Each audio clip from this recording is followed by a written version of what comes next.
ஆசிரியர்கள் அனைவருக்கும் வணக்கம்.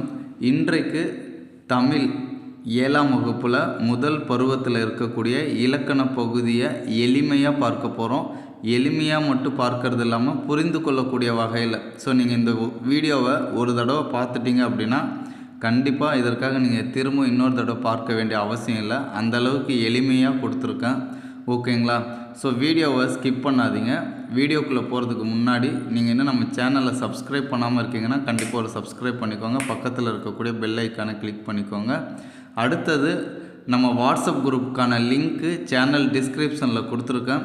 ஸோ நீங்கள் அதில் ஜாயின் பண்ணிக்கோங்க. ஏன்னா ஆன்லைன் டெஸ்ட்டுக்கான கொஷின்ஸ் எல்லாமே அதில் தான் நாங்கள் சென்ட் பண்ண போகிறோம். ஸோ அதனால் நீங்கள் வாட்ஸ்அப் குரூப்பில் இன்னும் ஜாயின் பண்ணாமல் இருக்கீங்க அப்படின்னா ஜாயின் பண்ணிக்கோங்க. சார் 7ஆம் வகுப்பு பருவம் 1ல் இலக்கணத்தை பார்ப்பதற்கு முன்னாடி நம்ம 6ஆம் வகுப்பில் என்ன பார்த்தோம் அப்படின்னு பார்த்தீங்கன்னா, எழுத்துக்கள். முதல் எழுத்து சார்பு எழுத்து பற்றி பார்த்தோம். அடுத்து சுட்டு எழுத்து, வினா எழுத்து. ஸோ இவற்றை பற்றிலாம் தெளிவாக பார்த்தோம். ஓகேங்களா?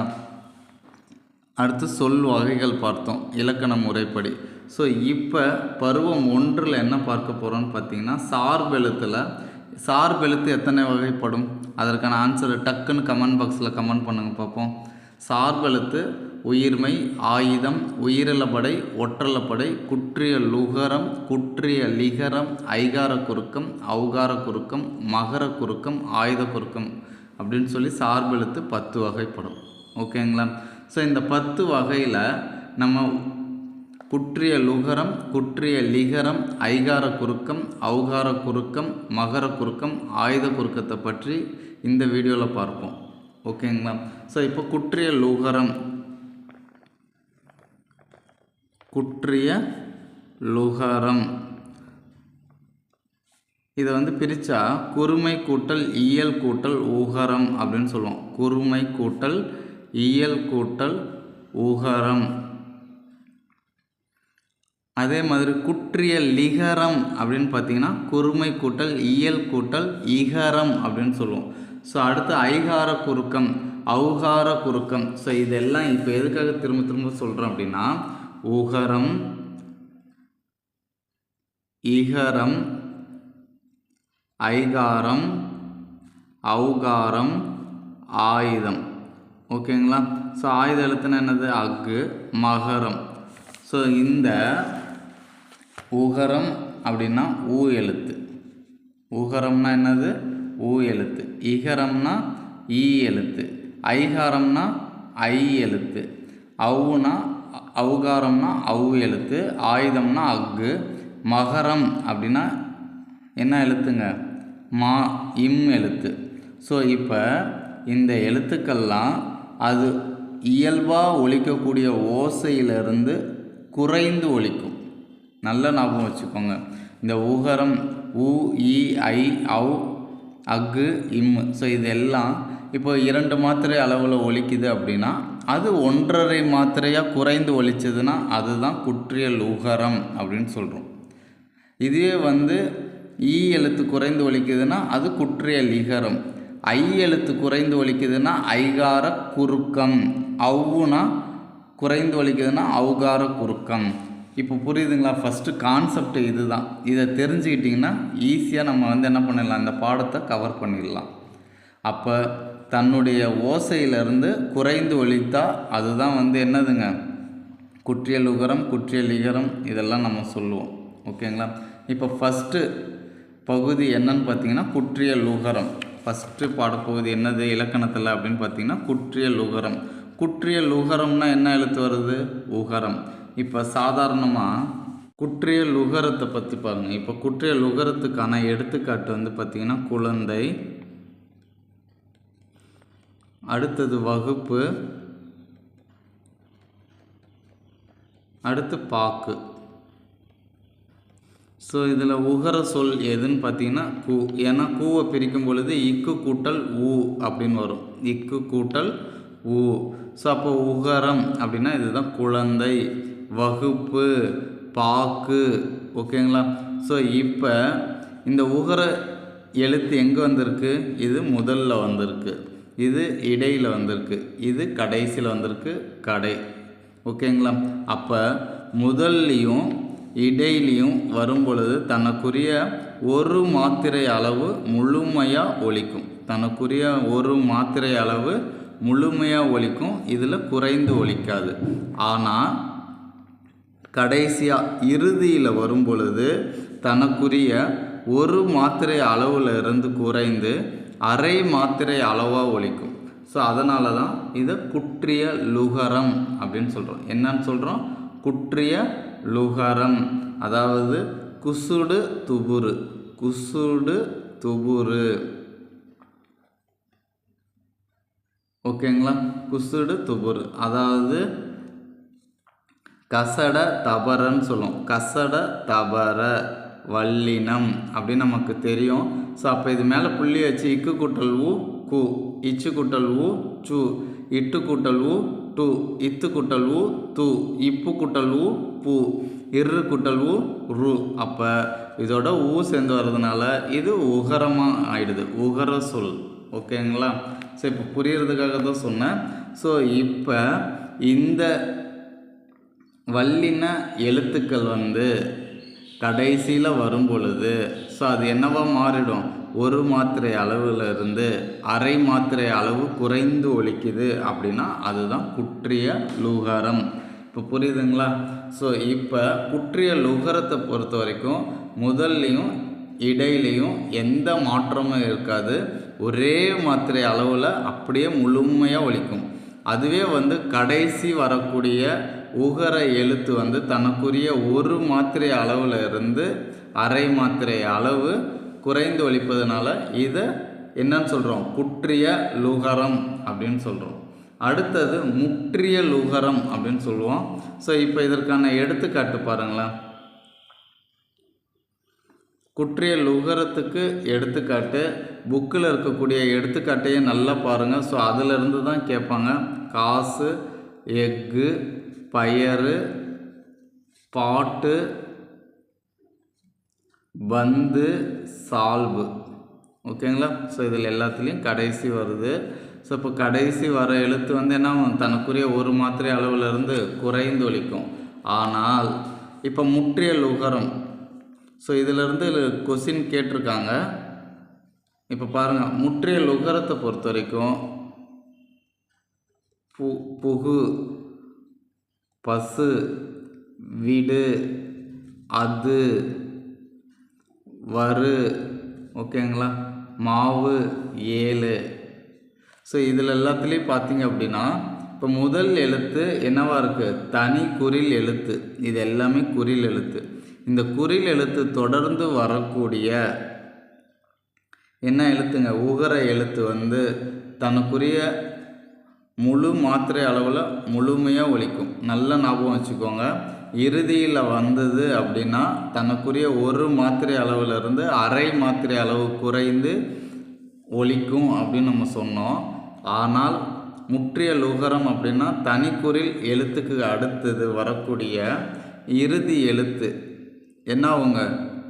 அரை மாத்திரை அளவு குறையாமல் முழுமையாக ஒலிக்கும். அப்போ தனிக்குறில்னால் உங்களுக்கு தெரியும். ஸோ பூ, பா, வி, ஆ, வா இது எல்லாமே குறில் எழுத்து. இதுக்கு அடுத்தது வரக்கூடிய எழுத்து பார்த்தீங்க அப்படின்னா முழுமையாக ஒலிக்கும்.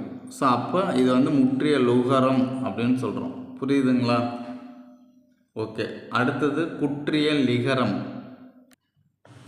குற்றிய லிகரத்துக்கு முன்னாடி குற்றிய லுகர வகைகள் இருக்குது. ஸோ வகைகளை 1 by 1 பார்ப்போம். ஸோ இந்த எடுத்துக்காட்டுகளிலிருந்து கேட்பாங்க. மாற்றி மாற்றி கொடுத்துட்டு இதில் எது உயிர் தொடர் குற்றிய லுகரம் இல்லை வன் தொடர் குற்றிய லுகரம் அப்படின்னு கேட்பாங்க. ஸோ இப்போ வகைகளை ஃபஸ்ட்டு பாருங்கள். நெடில் தொடர் குற்றிய லுகரம், நெடில் தொடர் குற்றிய லுகரம். ஆயுத தொடர்.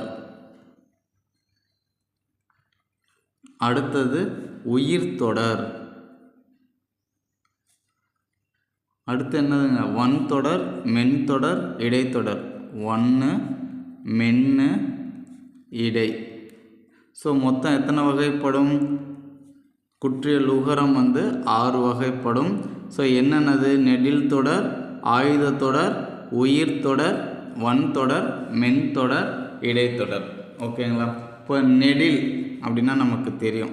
நெடில்னா என்னது? இப்போ பா அப்படின்னு இருந்தால் அது குரில். இதெல்லாம் நமக்கு தெரியும். பான்னு இருந்தால் குரில். இதுவே பா நீண்டு சொன்னால் அதுதான் நெடில் எழுத்து. ஸோ இந்த நெடில் எழுத்துக்கு பக்கத்தில் வரக்கூடிய குற்றிய உகர எழுத்துக்கள் எல்லாமே நெடில் தொடர் அப்படின்னு சொல்லுவோம்.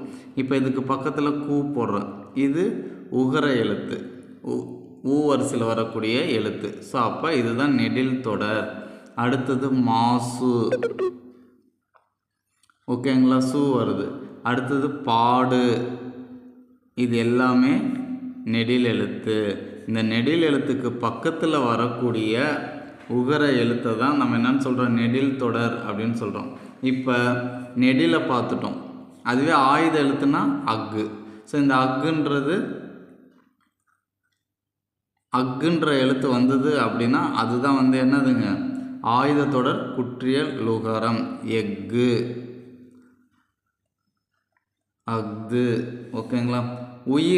உயிர் தொடர் அப்படின்னா உயிர் எழுத்து வரக்கூடியது. இப்போ அரசு. ஸோ அரசில் இங்கே ரா இருக்குது. இந்த ராவை பிரித்து பாருங்கள், இரு கூட்டல் ஆ. ஸோ இந்த ஆக்கு அடுத்து தான் என்ன வருது? சூ வருது. ஸோ அப்போ இது வந்து உயிர் தொடர். ஆன்றது உயிர் எழுத்து. இப்போ 9 அப்படின்னு இருக்குன்னு வச்சுக்கோங்க. 9. ஸோ இந்த பதில் இதுதான் வந்து உகர எழுத்து து. அதுக்கு முன்னாடி இருக்கிறது பா. இந்த பாவை பிரித்தா இப்பு கூட்டல் ஆ. ஸோ அப்போ என்ன வருது? உயிர் எழுத்து வருதா? ஸோ அப்போ இந்த மாதிரி உயிர் எழுத்து வருது, உயிர் எழுத்துக்கு பக்கத்தில் உகர வரிசை வருது அப்படின்னா அதுதான் உயிர் தொடர் குற்றியல் உகரம். அடுத்து கசட தபர வல்லினம். அப்போ கசட தபர வல்லினம். இப்போ பாருங்க, பாக்கு, பேச்சு, பாட்டு, பத்து, உப்பு. ஸோ இதில் பாருங்கள், கசட தபர இந்த எழுத்துலாம் வருதுங்களா? ஸோ இப்போ இந்த மாதிரி வருது அப்படின்னா அதுதான் வன்தொடர் குற்றியல் உகரம். இக்கு, இச்சு, இட்டு, இத்து, இப்பு. ஓகேங்களா? இரு. அடுத்து இதே மாதிரி நெங்கன நெமன அப்படின்னு சொன்னால் அதுதான் மெல்லினம். அதுவே மென் தொடர் அப்படின்னா என்னது? புள்ளி வச்ச எழுத்து. இப்போ பங்கு, மஞ்சு, வண்டு. ஸோ உங்களுக்கு புரிஞ்சிருக்கும். நெங்கன நெம்மன எழுத்துக்களுக்கு அடுத்து உகர எழுத்து வந்தது அப்படின்னா மென் தொடர். அடுத்தது எரல வளல, எரல வளல. இப்போ பாருங்கள், எய்து, மார்பு, சால்பு. ஸோ இரு, இல்லு இது எல்லாமே வந்து என்னதுங்க? இடை எழுத்துக்கள், இடையின எழுத்துக்கள். ஸோ அதுக்கு பக்கத்தில் உகர எழுத்து வர்றதுனால அது இடைத்தொடர் குற்றியல் உகரம் அப்படின்னு சொல்கிறோம். ஸோ அடுத்தது குற்றிய லிகரம். குற்றிய லிகரம். இப்போ குற்றிய லிகரத்தை எப்படி பிரித்து எழுதலாம்? குறுமை கூட்டல் இயல் கூட்டல் இகரம். அப்போ ஈ வரிசை எழுத்துக்கள். இகரம், குறுமை கூட்டல் இயல் கூட்டல் இகரம். ஸோ இது வந்து எப்படி ஒலிக்குங்க? தனக்குரிய அதே இதுதான். ஒரு மாத்திரை அளவில் இருந்து அரை மாத்திரை அளவு குறைந்து ஒலிக்குது அப்படின்னா அதுதான் குற்றிய லிகரம் அப்படின்னு சொல்கிறோம். இப்போ பாருங்கள், எடுத்துக்காட்டு 2 இடத்துல வரும். ஸோ ஃபஸ்ட்டு இடம் 1, கொக்கு கூட்டல் யாது, கொக்கு கூட்டல் யாது அப்படின்னு இருக்குன்னு வச்சுக்கோங்க. ஸோ இதில் பாருங்கள், இது என்ன எழுத்து? உகர எழுத்து. இது என்ன எழுத்து? உகர எழுத்து. ஓகேங்களா? ஸோ உகர எழுத்து நல்ல தெளிவாக சொல்கிறேன் பாருங்கள். குற்றியல் உகர சொற்களை தொடர்ந்து எகரத்தை முதல் எழுத்தாக கொண்ட சொற்கள் வரும் பொழுது குற்றியல் உகரத்தில் உள்ள உகரம் இகரமாக மாறும். இதில் இருக்கக்கூடிய கடைசியாக இருக்கக்கூடிய உகர எழுத்துக்கள் இன்னொரு எழுத்து சேரக்கூடிய எழுத்தில் எகர எழுத்து வரும் பொழுது இந்த உகரம் இகரமாக மாறும் அப்படின்னு சொல்கிறாங்க. இகரம்னா என்னது? கூவை பிரித்தா என்ன வரும்? இக்கு கூட்டல் ஊ. இது வந்து எப்படி மாறப்போகுது? இக்கு கூட்டல் ஈ. இக்கு கூட்டல் ஈன்னா என்னது? கி. அப்போ கொக்கி யாது அப்படின்னு வரும். கொக்கி யாது. புரியுதுங்களா? ஸோ உகர எழுத்து அதனோடு சேரக்கூடிய எழுத்தினுடைய முதல் எழுத்து எகரமாக இருக்கும் பொழுது இந்த உகரம் இகரமாக மாறும் அப்படின்னு சொல்லியிருக்காங்க. அடுத்தது இடம் 2. ஸோ இதை பொறுத்த வரைக்கும் இது வந்து என்னதுங்க, இப்போ வழக்கத்தில் இல்லை, இருந்தாலும் இது வந்து இலக்கியத்தில் மட்டும்தான் பயன்படுத்தினாங்க. இப்போ அது கிடையாது. கேள் கூட்டல் மியா. கேள் கூட்டல் மியா. அடுத்தது செல் கூட்டல் மியா. கேன்மியா. கேள்மியா. கேள் கூட்டல் மியானா கேன்மியா. ஸோ இந்த எடுத்துக்காட்டு ஞாபகம் வச்சுக்கோங்க. இது வந்து சென்மியா.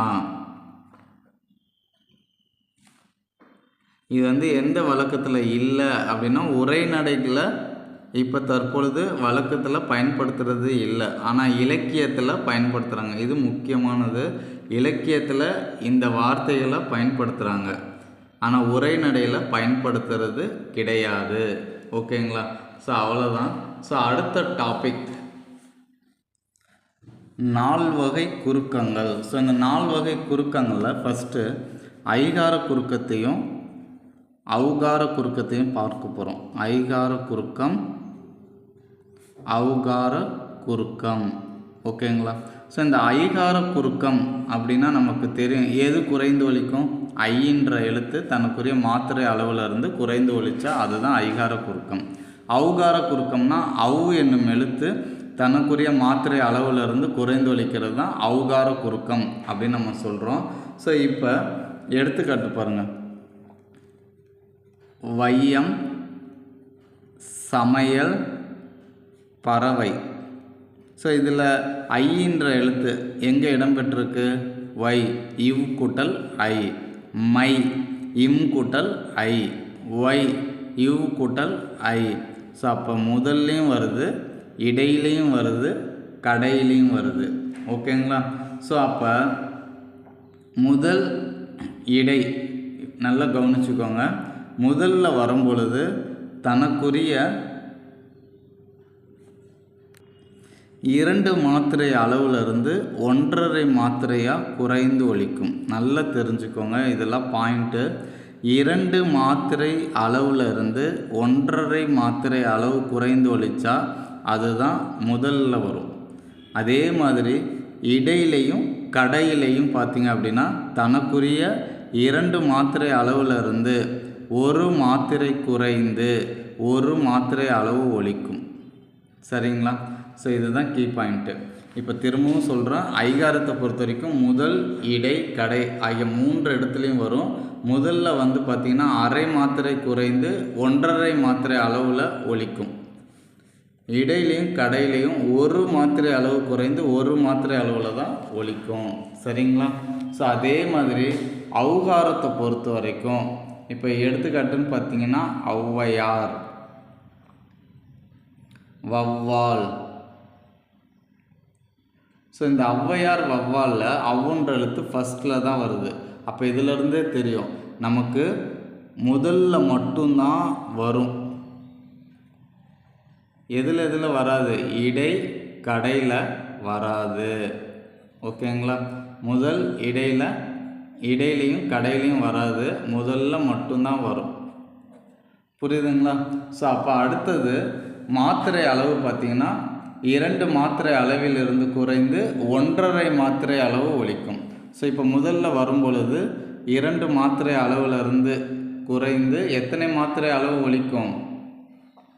1.5 அளவு தான் ஒலிக்கும். அப்போ அரை மாத்திரை குறைந்து ஒலிக்கும்.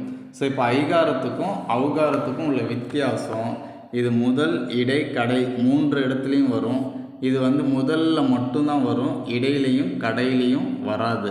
அடுத்து வந்து பார்த்திங்க அப்படின்னா முதல்ல வரும் பொழுது அரை மாத்திரை குறைந்து 1.5 மாத்திரையாக ஒலிக்கும். அதே மாதிரி ஔகாரமும் அரை மாத்திரை அளவு குறைந்து 1.5 மாத்திரையாக முதல்ல ஒலிக்கும்.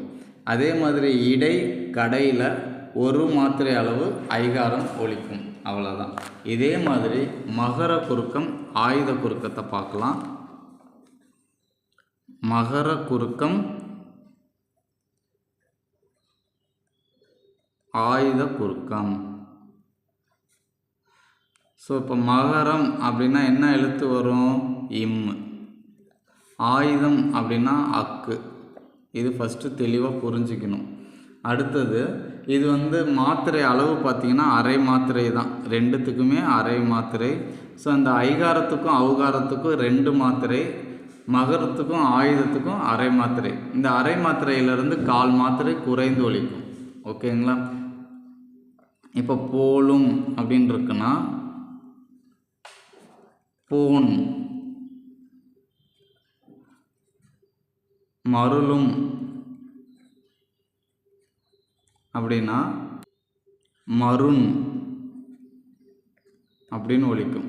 அதே மாதிரி இப்போ ஆயுத குறுக்கத்தை பொறுத்த வரைக்கும் தனியாக சொல்லும்போது அஃது எஃது அப்படின்னு சொல்லும் பொழுது அது தனக்குரிய மாத்திரை அளவுலேருந்து மாறாமல் முழுமையாக ஒலிக்கும் தனியாக குறிக்கும் பொழுது. அதுவே கல் கூட்டல் தீது. ஓகேங்களா? அடுத்தது என்னது? முள் கூட்டல் தீது. இந்த 2 வார்த்தைகள் சேரும் பொழுது கக்ரீது. ஓகேங்களா? முக்டிது. ஸோ இப்போ என்ன ஆகும்னா அரை மாத்திரையிலிருந்து குறைந்து 1/4 மாத்திரை அளவு ஒலிக்கும். ஓகேவா? ஸோ இப்போ தனியாக ஒரு வார்த்தையை படிக்கும் பொழுது அதில் எந்த மாற்றமும் ஏற்படாது. ஆனால் இந்த மாதிரி சேரும் பொழுது பார்த்திங்கன்னா அரை மாத்திரையிலேருந்து 1/4 மாத்திரை அளவு குறைந்து ஒலிக்கும். இதுதான் ஆயுத குறுக்கம். மகர குறுக்கமும் ஆயுத குறுக்கத்துக்கான மாத்திரை அளவு அரை மாத்திரை, அதிலிருந்து 1/4 மாத்திரை குறைந்து ஒலிக்கிறதுனால அதை மகர குறுக்கம், இதை ஆயுத குறுக்கம் சொல்கிறோம். ஓகேங்களா? அடுத்த டாபிக் ஓரெழுத்து ஒரு மொழி. ஓரெழுத்து ஒரு மொழி. இந்த ஓரெழுத்து ஒரு மொழி அப்படின்றது என்னன்னா ஒரே ஒரு எழுத்து தான் இருக்கும். இப்போ பான் இருக்கும், அதற்கான பொருள் இருக்காது.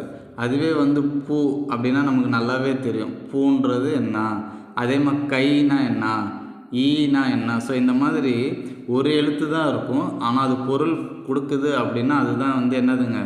ஓரெழுத்து ஒரு மொழி. பொருள் தந்தால் அது ஓரெழுத்து ஒரு மொழி அப்படின்னு நம்ம சொல்கிறோம். இதை பற்றி பவனந்தி முனிவர் நன்னூலில் நல்ல ஞாபகம் வச்சுக்கோங்க, இந்த டாபிக் ரொம்ப ரொம்ப முக்கியமானது. நன்னூலில் பவனந்தி முனிவர் ஓரெழுத்து ஒரு மொழியை பற்றி தெளிவாக சொல்லியிருக்காரு. மொத்தம் 42 எழுத்துக்களை சொல்லியிருக்காரு. 42 எழுத்துக்களை சொல்லியிருக்காரு. ஸோ இந்த 42 எழுத்துக்களில் 40 எழுத்துக்கள் என்னது? நெடில் எழுத்துக்கள். ஓகேங்களா? 2 எழுத்துக்கள் மட்டும் குறில் எழுத்துக்கள். இந்த குறில் எழுத்துக்களை நீங்கள் தெரிஞ்சுக்கணும், கேட்பாங்க. 2 குறில் எழுத்துக்கள் எதுன்னு பார்த்தீங்கன்னா நோ, து. இது 2 மட்டும்தான் குறில், மீதி எல்லாமே என்னதுங்க? நெடில் தான். ஓகேங்களா? ஸோ ஒவ்வொன்றா சொல்கிறேன், அப்படியே எழுதிக்கோங்க. கண்டிப்பாக இதிலேருந்து ஒரு கொஸ்டின் வரும். ஆ. ஆ என்னதுங்க? பசு. ஆனா என்னது? பசு. அடுத்தது ஈ, கொடு. ஈனா கொடு. ஊ, இறைச்சி. ஏனா அம்பு. ஐனா தலைவன். அடுத்தது ஓனா மதகு நீர். ஓனா மதகு நீர். அடுத்தது ஏ கானா சோலை. கு பூமி. கா சோலை. இதெல்லாம் கான்ற எழுத்து கேட்டிருக்காங்க. இது டிஎன்பிசிலையும் அடிக்கடி கேட்கக்கூடிய டாபிக் தான். கு அப்படின்னா பூமி. கூனது பூமி. அடுத்தது கை ஒழுக்கம். கோ அரசன். கோனா அரசன். சா இறந்து போதல். சி இகழ்ச்சி.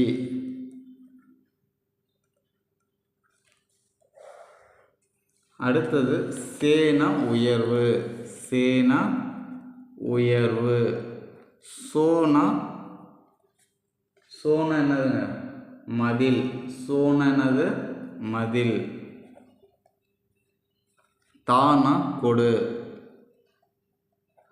தீனா நமக்கு தெரியும், நெருப்பு. தூய்மை. தே கடவுள்.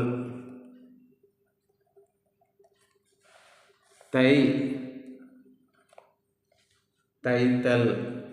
தைனா தைத்தல். நாவு. நீனா முன்னிலை ஒருமை.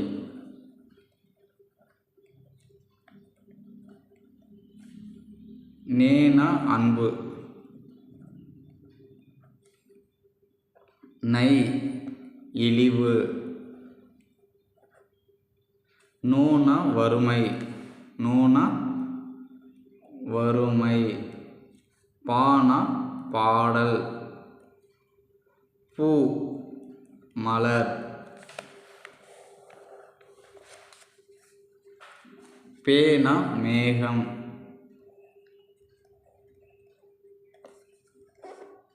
பேனா என்னதுங்க? மேகம். பை இளமை. பைனா இளமை. நோனா வறுமை, இது பார்த்தாச்சு. போ சொல். செல் மாமரம். மீனா வான். மூனா மூப்பு. மேனா அன்பு. அடுத்து மைனா அஞ்சனம். இது அப்படியே எழுதிக்கோங்க. மோனா மோத்தல். யானா அகலம். வானா அழைத்தல். வீணா மலர். ஸோ இந்த வீன்ற எழுத்தை கேட்டிருக்காங்க. வைனா புல். வவுனா கவர். ஸோ ஏற்கனவே நம்ம 2 எழுத்து சொன்னோம். குறில் எழுத்து என்னென்னதுங்க? நோவும் தூவும். நோவும் தூவும். நோனா என்னதுங்க? நோய். தூனா ஊன். நீங்களே உங்களுக்கு ஏற்ற மாதிரி புரிஞ்சுக்கணும். ஸோ இப்போ ஊனா ஊன் சொல்லுவோம். ஊன்னா இறைச்சி. அடுத்தது கானா சோலை தெரியும். இது வந்து கா சோலை. கோனா நமக்கு நல்லாவே தெரியும். கோனா அரசன். சானா சாதல், இறந்து போதல். சி அப்படின்னு சொல்லுவோம், இகழ்ச்சி. அடுத்தது தானா கொடுக்கிறது. தீனா நெருப்பு. ஸோ இந்த மாதிரி தேவன் கடவுள். நானா நாக்கு. இந்த மாதிரி உங்களுக்கு எப்படி புரியுதோ அதுக்கேற்ற மாதிரி எழுதிக்கோங்க. இப்போ அடுத்தது பார்த்திங்க அப்படின்னா பகுபதம் பகாபதம். ஸோ அதுக்கு முன்னாடி மொத்தம் 42 எழுத்து நன்னூலில் பவனந்தி முனிவர் சொல்லியிருக்காரு. அதில் 2 எழுத்து குறில் எழுத்து, 40 எழுத்து நெடில் எழுத்து. அந்த குறில் எழுத்து நோ தூனா உன், இன்னொரு நோனா நோய். ஓகேங்களா? இப்போ பகுபதம்னா பகுக்க முடியும், அதாவது பிரிக்க முடியும். ஓகேங்களா? பகுபதம்னா என்னது? பிரிக்கக்கூடியது. சொற்களை நம்ம பிரித்தோம் அப்படின்னா அதுதான் பகுபதம் அப்படின்னு சொல்லுவோம். இந்த பகுபதத்தை பொறுத்த வரைக்கும் பெயர் பகுபதம், வினை பகுபதம் அப்படின்னு சொல்லுவாங்க. பெயர் பகுபதம், வினை பகுபதம் அப்படின்னு சொல்லுவோம். ஓகேங்களா? ஸோ ஃபஸ்ட்டு பெயர் பகுபதம். பெயர் பகுபதத்தை பொறுத்த வரைக்கும் நம்மளுக்கு தெரியும். பொருள், இடம், காலம், சினை, குணம், தொழில். ஸோ இந்த 6 வகையாக தான் இருக்குது பெயர் சொல்ல. ஸோ இந்த 6 வகையில் வரக்கூடியது தான் நம்ம என்னன்னு சொல்கிறோம், பெயர் பகுபதம். இப்போ பாருங்கள், பொன்னன் ஒரு சொல் இருக்குது. இந்த சொல்லை பிரிக்கிறோம் அப்படின்னா பொன் கூட்டல் அன் பிரிக்க முடியுது. ஸோ அப்போ பிரிக்க முடிஞ்சால் அது பகுபதம். பதம்னா சொல்லுன்னு அர்த்தம். சொல்ல வந்து நம்ம பிரிக்க முடியுது அப்படின்னா அதுதான் வந்து என்னதுங்க, பகுபதம். அதையும் பெயர் சொல்ல, பெயரை பிரிக்கிறதுனால பெயர் பகுபதம் அப்படின்னு சொல்கிறோம். பொன்னன், பொண்ணுனா பொருள். அடுத்து இடம், இடத்தை பொறுத்த வரைக்கும் நாடன். நாடன்னா என்னதுங்க, நாடு கூட்டல் அன். அடுத்தது சித்திரையான், சித்திரை கூட்டல் அன். சினைக்கு என்னதுங்க, கண்ணன், கண் கூட்டல் அன். அடுத்து குணம் இனியன், இனிமை கூட்டல் அன். தொழில் பொறுத்த வரைக்கும் உழவன், உழவு கூட்டல் அன். புரியுதுங்களா? இப்போ பொருள், இடம், காலம், சினை, குணம், தொழில், இந்த பெயர் பகுபதத்தை பொறுத்த வரைக்கும் 6 வகையாக பிரிக்கிறாங்க. அடுத்து வினை பகுபதத்தை பொறுத்த வரைக்கும் நம்ம வினை சொல்ல பிரிக்கிறது தான் வினை பகுபதம் அப்படின்னு சொல்கிறோம். இப்போ வினை பகுபதத்தை பொறுத்த வரைக்கும் நல்லா கவனிச்சுக்கோங்க. பகுதி, விகுதி, இடைநிலை, அடுத்தது சந்தி, சாரியை. ஓகேங்களா? ஃபஸ்ட்டு பகுதி, அப்புறம் விகுதி. பகுதிக்கும் விகுதிக்கும் நடுவில் வர்றது இடைநிலை. அடுத்தது பகுதிக்கு இடைநிலைக்கு நடுவில் வந்தால் சந்தி, இடைநிலைக்கும் விகுதிக்கும் நடுவில் வந்தால் சாரியை. ஒரு எழுத்து திரிஞ்சு வருது அப்படின்னா அதுதான் வந்து விகாரம். என்னன்னு சொல்லுவோம், விகாரம். ஓகேங்களா? இப்போ பாருங்கள், பகுதி அப்படின்னா முதன்மையான பொருளை தரும். இதை வந்து கட்டளை சொல்லாக தான் இருக்கும். நல்ல ஞாபகம் வச்சுக்கோங்க. கட்டளை சொல் இல்லைன்னா வேர் சொல் அப்படின்னு சொல்லுவோம். கட்டளை சொல் இல்லைன்னா வேர் சொல் அப்படின்னு சொன்னால் அதுதான் பகுதி. அடுத்தது விகுதி அப்படின்னா இறுதியில் வரக்கூடியதை தான் விகுதி அப்படின்னு சொல்கிறோம். பகுதிக்கும் விகுதிக்கும் இடையில் வரக்கூடியதை இடைநிலை அப்படின்னு சொல்கிறோம். என்னன்னு சொல்கிறோம், இடைநிலை அப்படின்றோம். ஸோ இது வந்து காலம் இல்லைன்னா எதிர்மறை பொருளை உணர்த்தும். காலம் இல்லைன்னா எதிர்மறை பொருளை உணர்த்துறது தான் இடைநிலை அப்படின்றோம். அடுத்தது வந்து பார்த்திங்க அப்படின்னா பகுதிக்கும் இடைநிலைக்கும் நடுவில் என்ன வருது, சந்தி. ஸோ சந்தியை பொறுத்த வரைக்கும் மெய் எழுத்தாக தான் இருக்கும். ஸோ இது மெய் எழுத்து. ஓகேங்களா? அடுத்தது சாரியைன்றது அசைச்சொல் அப்படின்னு சொல்லுவோம். சாரியைனா அசைச்சொல். இப்போ வந்து எடுத்துக்காட்டு பாருங்களேன். வந்தனன் அப்படின்னு கொடுத்துருக்காங்க, வந்தனன். ஸோ இதை பிரிக்கலாமா, வா, இந்த வான்றது தான் வாவாக மாறி இருக்கு. அடுத்தது இங்கே இந்து இருக்குது. இந்து எப்போவுமே எப்படி தான் ஆகும், இத்தாயிடும். ஸோ அடுத்து இந்த தா இருக்குது. தாவை பிரித்தா இத்து கூட்டல் ஆ. ஸோ அப்போ இத்து மெய்யெழுத்து எழுதிக்கோங்க. இந்த நாவை பிரித்தா இன்னு கூட்டல் ஆ. ஸோ இந்த ஆவும் உயிரெழுத்து மெய்யெழுத்து ஒன்றாயிடும். அப்போ அன். அடுத்தது இந்த உயிரும் இந்த மெய்யும் ஒன்றா சேரும், அது அன். இப்போ ஃபஸ்ட்டு வந்தால் பகுதி. ஓகேங்களா? கடைசி வந்தால் விகுதி. இடையில் வந்தால் இடைநிலை. பகுதிக்கும் இடைநிலைக்கும் நடுவில் வர்றது சந்தி, இடைநிலைக்கும் விகுதிக்கும் நடுவில் வர்றது சாரியை. சாரியைன்றது ஒரு அசைச்சொல், சந்தின்றது ஒரு மெய்யெழுத்து. இப்போ இந்த இடத்துல வா, வான்ற எழுத்து வான்னு மாறி போயிருக்கு. ஸோ அப்போ இதுக்கு பேர் என்னது, விகாரம். இங்கே இந்துன்றது இத்தா மாறி இருக்கு. ஸோ அப்போ இந்துன்றது என்னது, விகாரம். ஓகேங்களா? ஸோ அவ்வளோதான் வந்து வினை பகுபதம் பொறுத்த வரைக்கும். அடுத்தது வந்து பார்த்திங்க அப்படின்னா பகுபதம் பார்த்துட்டோம். பகாபதம். பகாபதம் பொறுத்த வரைக்கும் என்னதுங்க, பிரிக்கவே முடியாது. ஒரு வார்த்தையை பிரிக்க முடியாது. இப்போ பாருங்கள், எடுத்துக்காட்டு நிலம். இது எங்கே பிரிக்க முடியும், நீர், நெருப்பு, காற்று. ஸோ இதெல்லாம் பிரிக்க முடியாது. ஸோ இப்போ இந்த பகாபதத்தை எத்தனை வகையாக பிரிக்கிறோன்னா 4 வகையாக பிரிக்கிறோம். பெயர், வினை, இடை, உரி. இது நம்ம ஏற்கனவே படிச்சிருக்கோம். சொல் எத்தனை வகைப்படும், இலக்கண முறைப்படி 4 வகைப்படும். பெயர் சொல், வினைச்சொல், இடைச்சொல், உரிச்சொல்.